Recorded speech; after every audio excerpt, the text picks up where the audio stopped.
सच्ची पारलौकिक घटनाएं, true stories of supernatural events. अंधेरी रात की माया दृष्टि। बतवंतु राय दोषी। ये आलेख सितंबर 1966 के नवनीत में प्रकाशित हुआ था।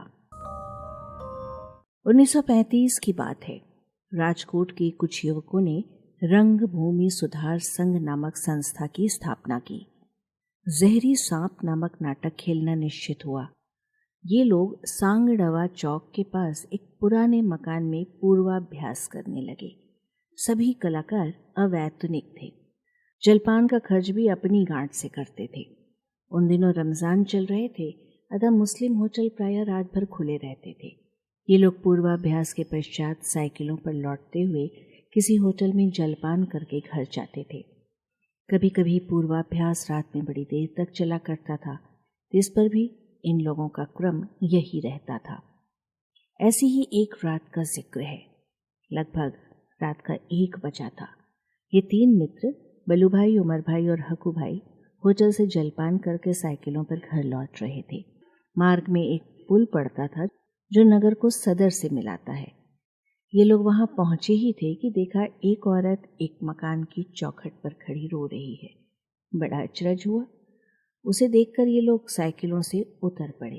वो औरत बड़े ही कातर स्वर में बोली, मेरा इकलौता बच्चा बीमार है, घर में कोई मर्द नहीं है, क्या आप लोग मेरे ऊपर इतनी कृपा करेंगे कि किसी डॉक्टर को बुला लाएं?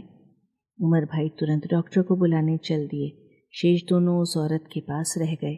2 मिनट ही बीते होंगे कि औरत उन दोनों से बोली, मुझे नीचे उतरे देर हो गई है, बच्चा पालने में रो रहा होगा, यदि आप ऊपर चले चलें तो अच्छा है, क्योंकि बच्चे के पास कोई नहीं है। बलू भाई औरत के साथ ऊपर चल दिए। हकू भाई साइकिलों की रखवाली के लिए नीचे रह गए। औरत और बलू भाई दरवाजे के अंदर गए और फिर जीने पर चढ़कर ऊपर पहुंचे। एक कमरे के अंदर पालना पड़ा था जिसमें एक छोटा सा बालक सो रहा था। औरत ने बलू भाई से कहा, जरा देखिए अब इसका ज्वर कैसा है। बलू भाई ने सोचा कि कहीं बच्चे की नींद न टूट जाए, अतः बड़ी सतर्कता से उसकी नाड़ी की ओर हाथ बढ़ाया। किंतु ये क्या, उंगलियों में बच्चे के शरीर का स्पर्श ही नहीं हुआ। ऐसा प्रतीत हुआ कि उंगलियां हवा में टटोल रही हैं। बलू भाई के हृदय की धड़कन बढ़ गई। उन्होंने मुड़कर देखा कि औरत बीच दरवाजे में खड़ी हुई है। वो बहुत घबराए हुए थे।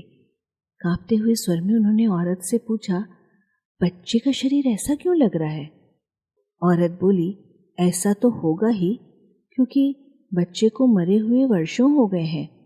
सुनते ही बलू भाई को मानो काट मार गया और कुछ कहने सुनने का साहस ही नहीं रहा। वो एकदम औरत को धक्का देकर नीचे की ओर दौड़े। नीचे पहुंचकर भी न रुके। उन्हें इस तरह बेतहाशा दौड़ते हुए देखकर हकू भाई ने पूछा, कहो कहो क्या हुआ? किंतु इन्हें तो कोई सुध बुध न थी। सीधे दौड़ते हुए चले गए और धर्मेंद्र रोड की नुक्कड़ पर बत्ती के खंबे के चबूतरे से जा टकराए और बेहोश होकर गिर पड़े। बलू भाई के पीछे हकू भाई दौड़े। दूसरी ओर से उमर भाई डॉक्टर साहब को लेकर पहुंचे। डॉक्टर साहब बलू भाई को होश में लाए। आंखें खोली। भीड़ को देखकर जान में जान आई। बलू भाई ने सारी बात डॉक्टर साहब को सुनाई। उनको तनिक भी विश्वास नहीं हुआ।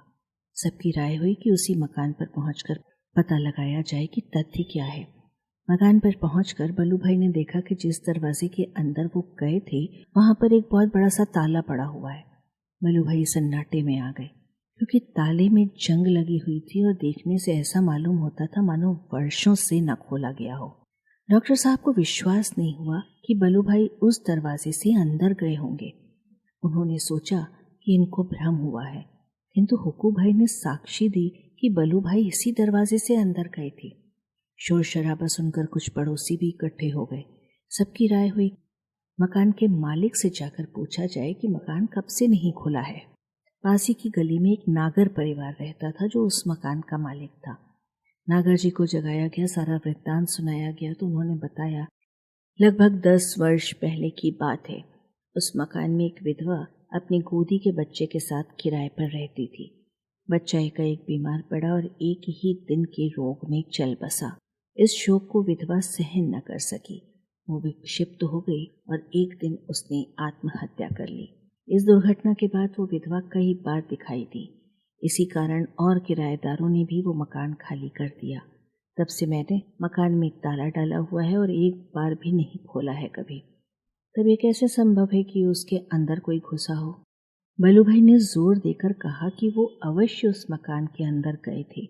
इतना ही नहीं, वो अपनी चप्पलें भी उस कमरे के बाहर छोड़कर आए हैं जिसमें उस औरत के बच्चे को देखा था।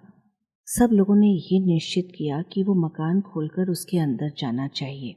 नागर जी के पास तालियों का एक गुच्छा था, उसमें से ढूंढकर एक ताली निकाली गई। जंग लगा ताला आसानी से नहीं खुलता, किंतु फिर भी उसे किसी प्रकार खोला गया।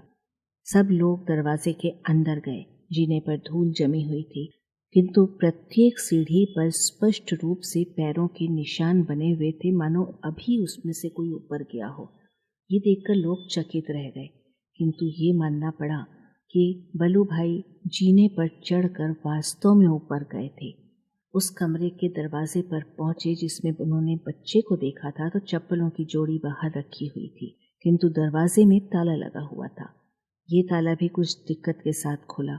कमरे के अंदर भी पैरों के निशान स्पष्ट रूप से बने हुए थे, किंतु पालना खाली था। न वहां बच्चा था, न औरत। डॉक्टर ब्रजमोहन लिखित व संग्रहित पुस्तक भटकती आत्माएं का ऑडियो रूपांतरण। वाचक स्वर संज्ञा टंडन। प्रस्तुति arparadio.com।